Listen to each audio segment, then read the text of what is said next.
नमस्कार। आज की बड़ी खबरें पुरानी पेंशन बहाली योजना को लेकर। जी हां दोस्तों, बने रहे आप भी इस वीडियो को लास्ट तक और जाने सारी बड़ी खबरों को सबसे पहले। इससे पहले अगर आपने अभी तक भी इस वीडियो पर लाइक नहीं किया तो लाइक कर दीजिए, क्योंकि आपके एक लाइक से हमें मोटिवेट मिलता है। और चैनल को भी फ्री में सब्सक्राइब नहीं किया तो सब्सक्राइब कर लीजिए, ताकि आगे भी आपको केंद्रीय कर्मचारी, राज्य कर्मचारी और पेंशनर से जुड़ी लेटेस्ट बड़ी खबर सबसे पहले आपको देखने को मिलती रहे।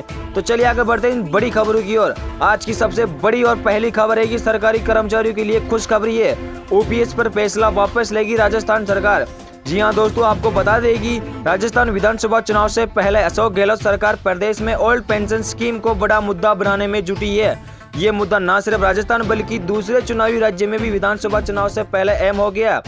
सबसे पहले राजस्थान ने अप्रैल 2022 में ओपीएस को बहाल किया था।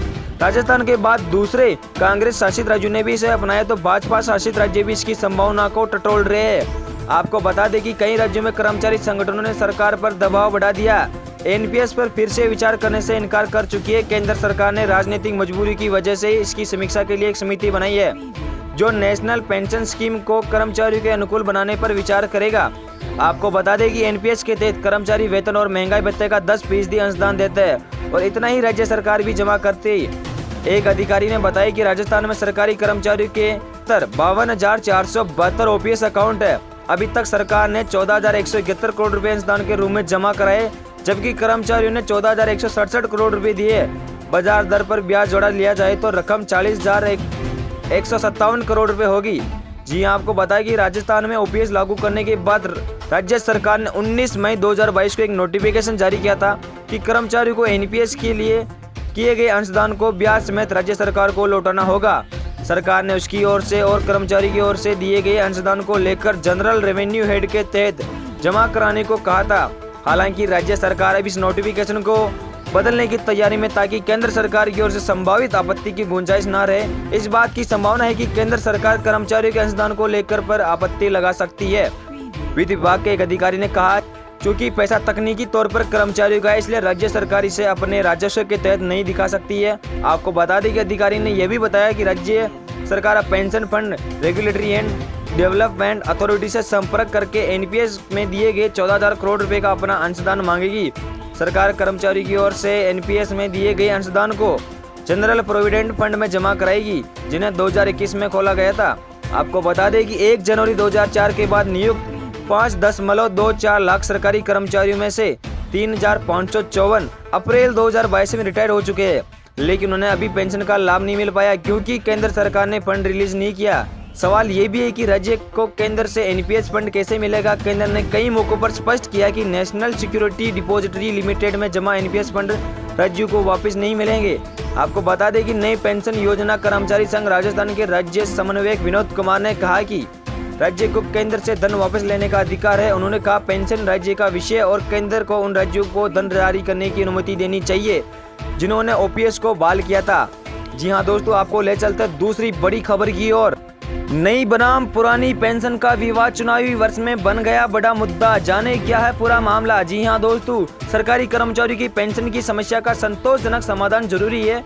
वर्षों से चली आ रही पुरानी पेंशन योजना एक कल्याणकारी सरकारी की सामाजिक सुरक्षा की दृष्टि से एक अच्छी योजना थी। देश के अधिकांश सरकारी कर्मचारी जिनको पुरानी पेंशन मिल रही है, वे उनके बुढ़ापे की लाठी के समान है। इससे उनके आत्मनिर्भरता और आत्मसम्मान बना हुआ है। जी हां, आपको बता दें कि 19 साल पहले केंद्र सरकार ने पुरानी पेंशन व्यवस्था की जगह नई पेंशन योजना यानी एनपीएस लागू की थी। ये पेंशन व्यवस्था केंद्र सरकार के सशस्त्र सुरक्षा बल को छोड़कर सभी कर्मचारियों पर लागू है। बाद में इस पेंशन योजना को पश्चिमी बंगाल को छोड़कर सभी राज्यों में लागू कर दिया गया था। इस पेंशन के अंतर्गत पेंशन के लिए एक कोष बनाने की व्यवस्था की गई, जिसमें कर्मचारियों के वेतन में 10% राशि काटने और उसमें 10% राशि सरकार द्वारा मिलाकर एक कोष में जमा करने की व्यवस्था की गई थी।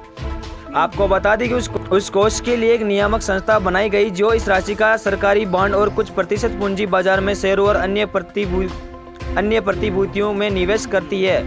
उस पर जो लाभ मिलता है वह कर्मचारियों के लिए एक अलग से रखे गए खाते में जमा होता है।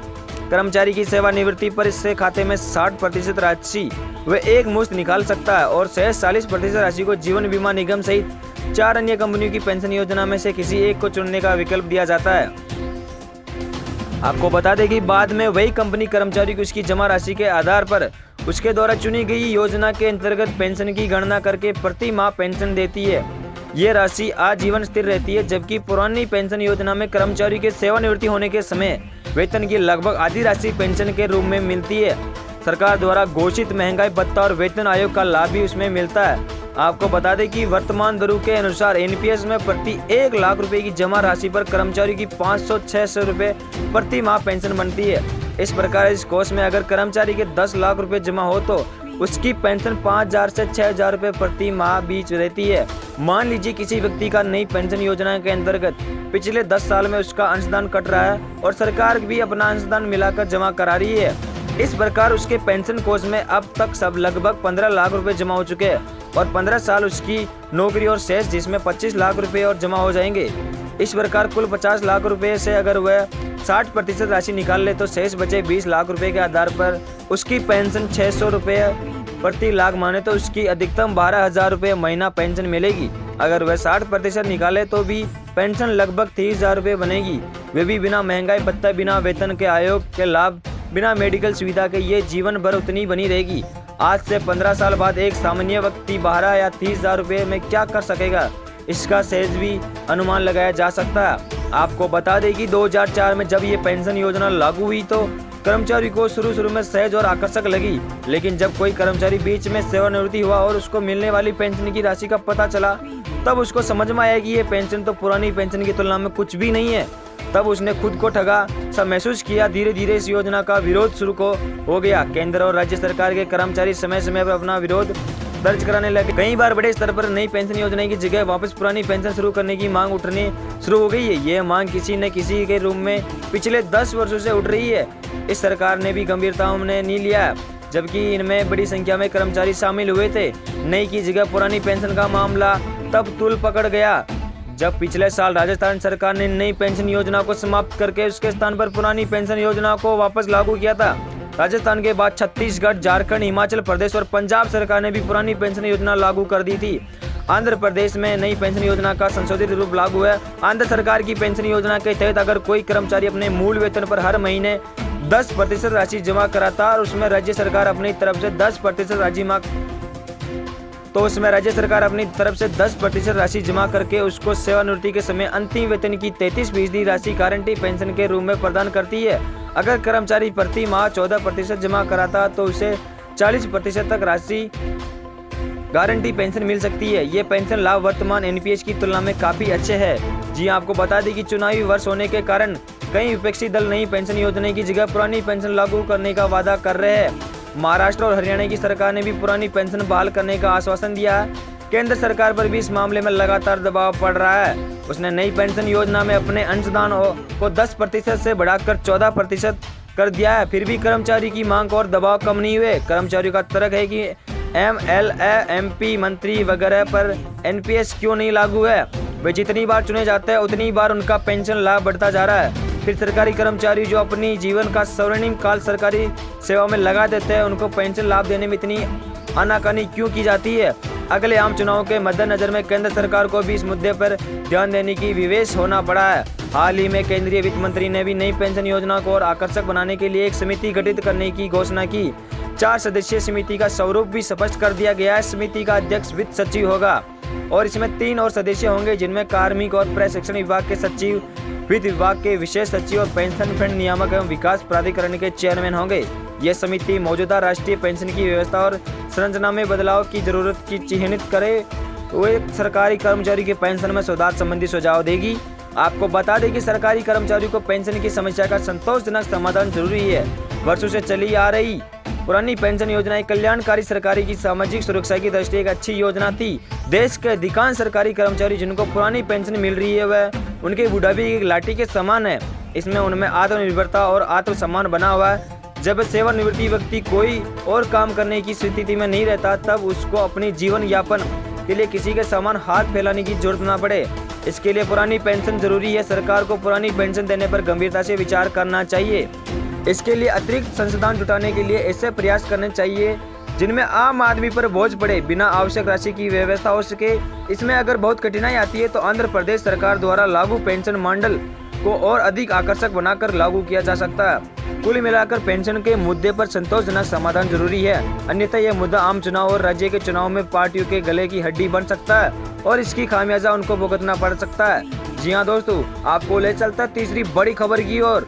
तीसरी बड़ी खबर है कि मोदी सरकार ने किया बड़ा ऐलान, पुरानी पेंशन वाले कर्मचारियों के लिए आया जरूरी अपडेट। जी हाँ, आपको बता दें कि मोदी सरकार ने किया बड़ा ऐलान, पुरानी पेंशन वाले कर्मचारियों के लिए आया जरूरी अपडेट। कांग्रेस शासित रहे कई राज्यों में सरकारी कर्मचारियों को पुरानी पेंशन का फायदा दिया जा रहा है। हिमाचल सरकार की तरफ से भी पेंशन शुरू करने को लेकर नोटिफिकेशन जारी किया जा चुका है। हिमाचल के कर्मचारियों को 1 अप्रैल को पुरानी पेंशन का फायदा मिलेगा।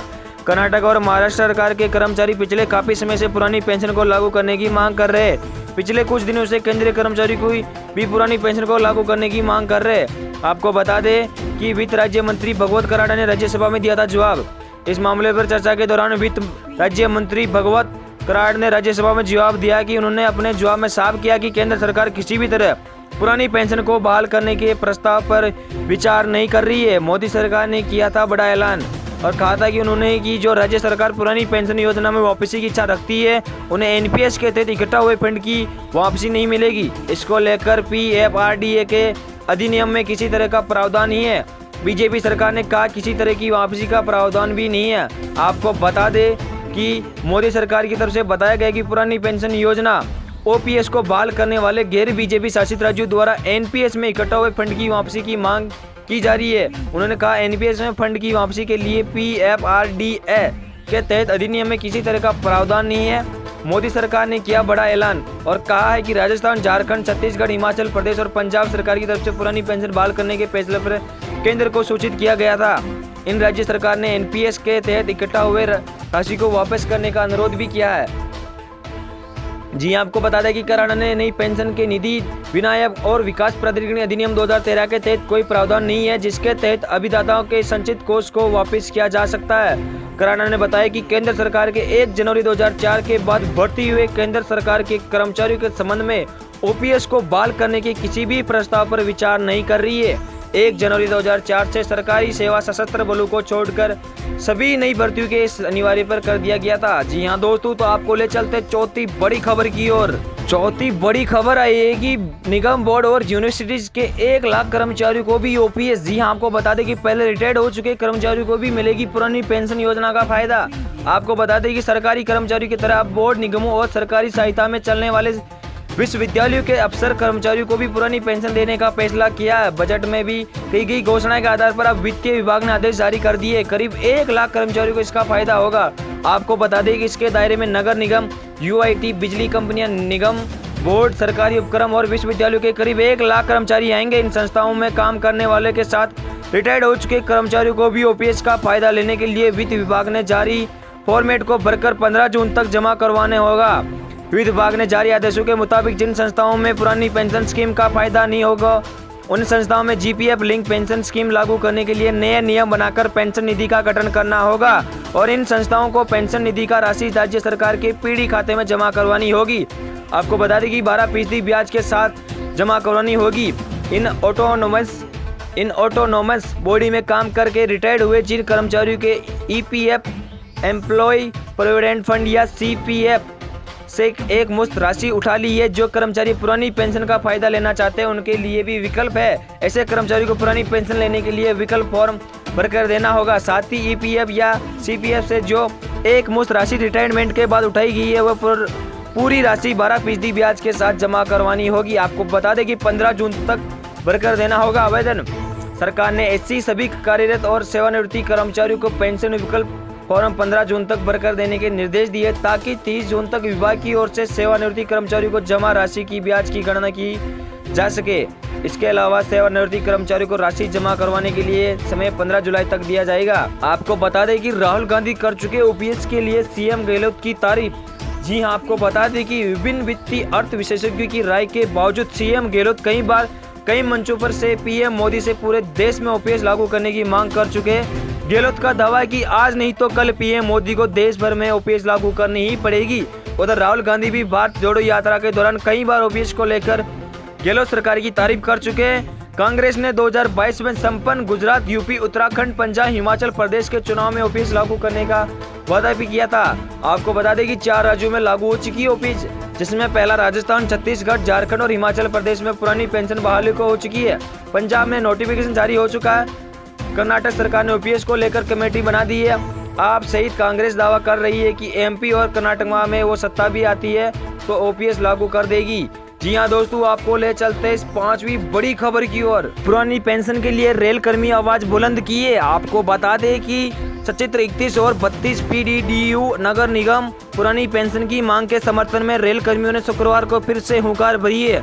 अलग अलग शाखाओं की ओर से गेट मीटिंग में रेल प्रशासन के खिलाफ नारेबाजी की है। कहा कि पुरानी पेंशन की मांग को लेकर आंदोलन निर्णायक दौर में पहुंचा गया। निर्णय के लिए गया है। इस मांग को लेकर प्रत्येक माह में 21 तारीख को रेलवे कॉलोनियों में कर्मी शाम को मसाल जुलूस निकालेंगे। आपको बता दें कि all India railway men's federation के आह्वान पर ईस्ट सेंट्रल रेलवे कर्मचारी यूनियन शाखा 2 के बेनेतले में कर्मचारियों ने शुक्रवार की सुबह 8 बजे पावर हाउस परिसर में गेट मीटिंग पर न्यू पेंशन स्कीम समाप्त कर पुरानी पेंशन लागू करने की मांग की है। शाखा सचिव भैयालाल ने कहा कि वर्तमान में सरकार का रवैया सरकारी कर्मचारियों के प्रति बेहद उदासीन है। कहा कि संघर्ष की कड़ी में हर महीने की 21 तारीख को विभिन्न माध्यमों से विरोध दर्ज कराया जा रहा है।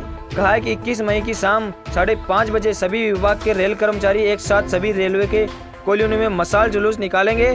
सभा में अध्यक्ष शोभनाथ सिंह, IB मिश्रा, अजय राव, सतीश यादव, प्रदीप कुमार, रमेश यादव, राम मिलन, रविंद्र कुमार सिंह, अभिमन्यु विश्वकर्मा, महेंद्र सिंह, दिनकर पांडे, विपुल सिंह, होशिला यादव, DKS राय, कपिल देव, संतोष कुमार, दीनानाथ पासवान, मनोहर कुमार आदि उपस्थित रहे। इस तरह प्लांट डिपो इंजीनियरिंग कारखाना के मुख्य गेट पर कर्मचारियों ने प्रदर्शन किया। इस अवसर पर इस RQU के केंद्रीय संगठन मंत्री BB पासवान ने कहा कि पुरानी पेंशन की बहाली की लड़ाई अब अंतिम चरण है। विभिन्न विभागों के केंद्रीय कर्मचारी, राज्य सरकार के कर्मियों और अन्य विभाग के एक संगठित राष्ट्रीय मंच का गठन किया गया है। इसके नेतृत्व में आने वाले दिनों में पेंशन की बहाली के लिए राष्ट्रीय आंदोलन किया जाएगा। इस मौके पर सुल्तान अहमद, रामजी यादव, केदार तिवारी, मोहन राम, दिनेश कुमार सिंह, जीत बहादुर थापा आदि रहे। अध्यक्षता अरुण कुमार उपाध्याय ने किया था। जी हाँ दोस्तों, आपको ले चलते इस 5वीं बड़ी खबर की। पुरानी पेंशन बहाली को लेकर CM धामी से मिले कर्मचारी। आपको बता दें कि देहरादून पुरानी पेंशन बहाली को लेकर राष्ट्रीय पुरानी पेंशन बहाली संयुक्त मोर्चे के प्रतिनिधिमंडल आपको बता दें कि देहरादून पर पुरानी पेंशन बहाली को लेकर राष्ट्रीय पुरानी पेंशन बहाली संयुक्त मोर्चे के प्रतिनिधिमंडल की CM पुष्कर धामी से मुलाकात हुई है। CM धामी ने आश्वासन दिया कि सरकार पूरी तरह कर्मचारियों के साथ खड़ी है। केंद्र सरकार के स्तर पर कमेटी का गठन किया गया था। आपको बता दें कि शुक्रवार को CM आवास में हुई बैठक में मोर्चा प्रतिनिधिमंडल के पुरानी पेंशन बहाली को दबाव बनाया गया। कहा कि देश में कई राज्यों में पुरानी पेंशन बहाली का लाभ कर्मचारियों को दिया जा चुका है। इस तर्ज पर राज्य सरकार भी अपने स्तर पर कर्मचारियों को पुरानी पेंशन बहाली का लाभ सुनिश्चित कर सकती है। कहा कि नई पेंशन स्कीम का कर्मचारियों को किसी भी तरह का कोई लाभ नहीं मिल रहा है। 35 साल की नौकरी पर कर्मचारियों को रिटायरमेंट के बाद 1000 रुपये भी पेंशन नहीं मिल रही है। इस पेंशन में रिटायरमेंट के बाद जीवन यापन करना असंभव है। आपको बता दें कि उन्होंने कहा कि राज्य सरकार चाहे तो अपने स्तर पर पुरानी पेंशन बहाली का पर अपना फैसला ले सकती है। इस मामले में अब सरकार किसी भी तरह की देरी ना करे, जल्द से जल्द राज्य सरकार के स्तर पर फैसला लिया जाए।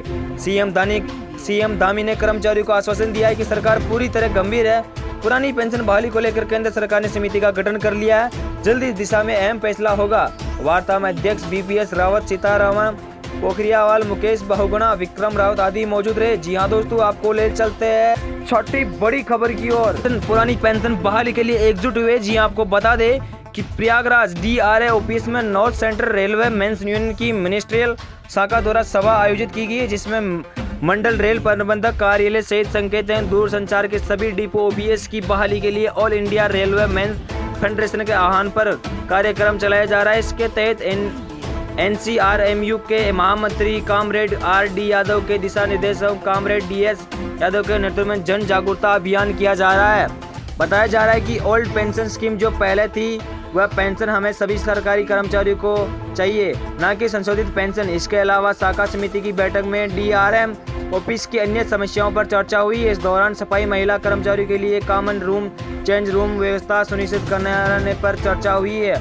मसाल जुलूस में शामिल होने की अपील है। आपको बता दें कि 21 मई को संयुक्त रूप से होने वाले मसाल जुलूस में ज़्यादा से ज़्यादा लोग शामिल के लिए सभी कर्मचारियों को अपील की गई है। इस अवसर पर प्रतिनिधि के रूप में पहुंचे प्रयागराज मंडल के संयुक्त मंडल मंत्री कामरेड सईद अहमद ने एकजुटता पर जोर दिया है। DRM ऑफिस मिनिस्ट्रियल ब्रांच के शाखा मंत्री कामरेड नागेंद्र बहादुर सिंह ने वरिष्ठ मंडल विद्युत अभियंता सामय्य SK सिंह के द्वारा लिफ्ट पर एक टेक्नीशियन की उपलब्धता कराए जाने की DRM ऑफिशियल में समय पर एयर कूलिंग सिस्टम व वातानुकूलन की व्यवस्था समय से सुनिश्चित कराने के लिए एक धन्यवाद दिया है। शाखा के वरिष्ठ उपाध्यक्ष कामरेड फूलचंद्र वरिष्ठ खंड अभियंता ड्राइंग से सहायक मंडल इंजीनियर पद पर चयनित हो गए। उनके द्वारा किए गए कार्यों के लिए धन्यवाद देते हुए एक स्वर पर बधाई दिया है। सभा की अध्यक्षता कामरेड SK सिंह ने किया था। इस मौके पर कामरेड फूलचंद, ब्रजेश कुमार, सत्याग्रह कुमार सिंह, वेद प्रकाश, अलका देवी, NC आर्मी यूथ ब्रिगेड के कन्वेयर नितेश वर्मा, कोषाध्यक्ष वैभव सक्सेना, विपिन मिश्रा, जितेंद्र सोनी, आनंद देवी, पुष्पा देवी, विस्मा, राजश्री, ममता यादव, बीना सिंह, गीता देवी, जितेंद्र सोनी, चंदन सिंह आदि मुख्य रूप से उपस्थित थे। जी हाँ, आपको ले चलते साथ ही बड़ी खबर की ओर। जम्मू से आई बड़ी खबर पुरानी पेंशन बहाली को लेकर। पुरानी पेंशन स्कीम बहाली के लिए national Joint Council of action JNK के शुक्रवार को अम्बेडकर चौक में शांतिपूर्ण प्रदर्शन किया। इस दौरान प्रदर्शनकारी गणेश खजुरिया ने कहा कि लंबे अरसे सरकार ने पुरानी पेंशन स्कीम को बहाल करने की मांग कर रहे, मगर अभी तक सुनवाई नहीं हुई है। पहले पुरानी स्कीम कर्मचारियों के हित में थी, मगर अचानक सरकार ने उस बंद कर दिया है। इसको खामियाजा सरकारी कर्मचारियों को भुगतना पड़ रहा है। उन्होंने चेतावनी दी है कि अगर उनकी मांग इस बार भी नहीं मानी जाती है तो 21 सितंबर को देश भर में चक्का जाम करते हुए ट्रेनों को भी रोकेंगे। नौकरी पूरी होने के बाद पेंशन कर्मचारियों का एकमात्र सहारा होती है, मगर जो उनके लिए योजना लागू कर दी गई है उसमें उनको बिल्कुल लाभ नहीं हो पा रहा है। महंगाई भत्ते के इस दौर में सह परिवार का खर्चा चलाना भी मुश्किल हो रहा है। इसके मद्देनजर में नेशनल ज्वाइंट काउंसिल ऑफ एक्शन बार बार सरकार से अनुरोध कर रही है कि इस मौके पर प्रकाश चंद्र, राजेश शर्मा, कुलदीप सिंह बद्राल और कुलदीप वर्मा समेत अन्य मौजूद रहे थे। जी हाँ दोस्तों, आपको ले चलते हैं 8वीं बड़ी खबर की।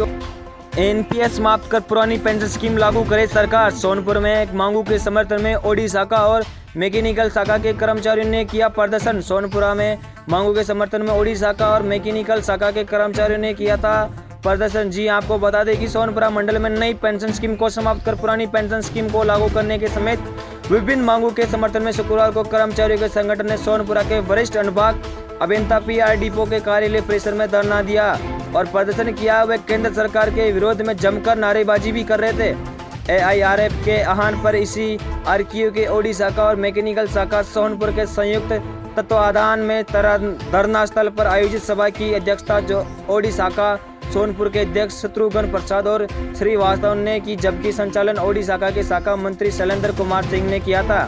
आपको बता दें कि सभा को शाखा मंत्री शैलेंद्र कुमार सिंह ने संबोधित करते हुए केंद्र सरकार पर कर्मचारी विरोध होने का आरोप लगाया। उन्होंने कर्मचारी की समस्या के विस्तार से प्रकाश डालते हुए कहा कि केंद्र सरकार मुख्य मुद्दों से भटकने के लिए रोज रोज नए कानून बनाती रहती है। उन्होंने ये भी कहा कि यदि NPS अच्छा है तो सांसदों और विधायकों को भी इसके दायरे में लाया जाए, अन्यथा पूरे देश में एक समान पुरानी पेंशन स्कीम को लागू की जाए। सभा को संयुक्त मंडल मंत्री बबलू कुमार ने संबोधित करते हुए NPS के विरोध में यूनियन द्वारा लगातार किए जा रहे कार्यक्रमों की जानकारी दी है। सभा को कोषाध्यक्ष सीताराम लाल दास, संजीत कुमार झा, मनोज कुमार सिंह, अभितेंद्र कुमार, मुकेश कुमार, आलोक कुमार आदि ने साबित करते हुए कर्मचारियों की समस्याओं पर विस्तार से प्रकाश डाला है। आपको बता दें कि इस वक्त की 9वीं बड़ी खबर आई है। भविष्य में होने वाले कार्यक्रमों एकजुट होकर प्रतिभाग करें। जी हाँ, आपको बता दें कि पिथौरागढ़ पुरानी पेंशन बहाली राष्ट्रीय आंदोलन के प्रांतीय महामंत्री मुकेश रतूड़ी का यहां पहुंचने पर जोरदार स्वागत किया गया था। रतूड़ी ने भविष्य में होने वाले आंदोलन में एकजुट होकर प्रतिभाग करने का आह्वान किया है। उन्होंने कहा कि ANMOPS के जिला अध्यक्ष विजेंद्र लूठी की अगुवाई में पुरानी पेंशन बहाली की मांग को लेकर 16 अप्रैल को हुई रैली को ऐतिहासिक बताया गया। कहा कि रैली में जिस प्रकार से सभी विकास खंडों के कर्मचारियों और शिक्षकों ने प्रतिभाग किया, उससे साबित हो गया है कि अब पेंशन बहाली का आंदोलन जन आंदोलन बन गया है। आपको बता दें कि उन्होंने बताया कि विगत दिनों में 5 राज्यों में पुरानी पेंशन बहाल होने के बाद उत्तराखंड में भी नई ऊर्जा का संचार हुआ है। अब 1 जून से संपूर्ण भारत में NPS निजीकरण भारत छोड़ो रथ यात्रा निकाली जाएगी। उसके बाद 1 से 9 अगस्त तक सभी सांसद आवास पर घंटी बजाओ कार्यक्रम होना है। आपको बता दें इसके बावजूद सरकार कोई सकारात्मक कार्रवाई नहीं करती है तो 1 अक्टूबर को दिल्ली चलो पेंशन का आनंद महारैली में सभी शिक्षकों और कर्मचारी प्रतिभाग करेंगे। इस दौरान पंकज खोलिया, अरविंद द्विवेदी, प्रमोद जोशी, एमपीएस डोभाल, प्रशांत नेगी, पंकज खोलिया, गंभीर चौहान, दिनेश जोशी आदि मौजूद थे। जी हाँ, इस वक्त की सबसे लास्ट और सबसे बड़ी खबर की ओर लेकर चलते हैं आपको। अनुबंध सेवा को पुरानी पेंशन के लिए गिना जाए, सेवानिवृत्ति के दिन सुनाया अहम फैसला। आपको बता दें कि याचिकाकर्ता ने अदालत के समक्ष दलील दी कि उसकी नियुक्ति चिकित्सक के रूप में 31 जनवरी 1997 में अनुबंध आधार पर की गई थी। उसकी सेवाओं को वर्ष 2007 में नियमित किया गया था। आपको बता दें कि अनुबंध सेवा को पेंशन के लिए गिने जाने के मामले में हाई कोर्ट ने अहम फैसला सुनाया है और कार्यवाहक मुख्य न्यायाधीश सबीना और न्यायाधीश सत्यवेदन की खंडपीठ ने अनुबंध सेवा को पुरानी पेंशन के लिए गिना जाने के आदेश में दिए। कार्यवाहक मुख्य न्यायाधीश सबीना 62 वर्ष की आयु पूरी होने पर बुधवार को सेवानिवृत्ति हुए। खंडपीठ ने स्पष्ट किया कि कर्मचारी की सेवा योग्यता उस तारीख से शुरू होती है जिस तारीख से वह कार्यभार ग्रहण करता है, चाहे वह नियुक्ति अस्थायी हो या स्थायी हो। आपको बता दें यदि अस्थायी नियुक्ति बिना किसी रिकॉर्ड के स्थायी नियुक्ति में नियत होती है तो इसी स्थिति में अनुबंध सेवा को सीएस पेंशन नियम 1972 की प्रयोज्यता के उद्देश्य के लिए गिना जाता है। अदालत ने डॉक्टर उमेश कुमार की याचिका को स्वीकार करते हुए यह निर्णय सुनाया। अदालत ने सरकार के 18 अक्टूबर 2021 से उसके निर्णय को रद्द कर दिया जिसके तहत कर्मचारी को पेंशन का लाभ न दिया जाने का निर्णय लिया था। आपको बता दें कि याचिकाकर्ता ने अदालत के समक्ष दलील दी कि उसकी नियुक्ति चिकित्सक के रूप में 31 जनवरी 1997 में अनुबंध आधार पर की गई थी। उसकी सेवाओं को वर्ष 2007 में नियमित किया गया था। दलील दी कि सरकार ने 10 वर्ष तक उसकी सेवाओं को नियमित नहीं किया था जबकि उस स्थायी कर्मचारी की सभी सेवाएं बत्ते दिए है। वर्ष 2010 में विभाग ने याचिकाकर्ता और समानांतर कर्मचारियों को आदेश दिए कि नई पेंशन स्कीम अंशदायी पेंशन स्कीम के भागीदारी बने। याचिकाकर्ता और अन्य इस निर्णय को हाई कोर्ट के समक्ष चुनौती दी है। अदालत ने अंतरिम आदेश पारित कर इन आदेशों को स्थगित कर दिया है और बाद में 30 नवंबर 2010 को फैसला सुनाते हुए इन पुरानी पेंशन का लाभ दिया जाने का आदेश दिए थे। जी आपको बता दें कि अदालत को बताया गया कि याचिकाकर्ता 31 दिसंबर 2020 को सेवानिवृत्ति हो गया था। उसके बाद विभाग ने उसे पुरानी पेंशन का लाभ दिया जाने के निर्णय को खारिज कर दिया। इस निर्णय को याचिकाकर्ता ने अदालत के समक्ष चुनौती दी थी।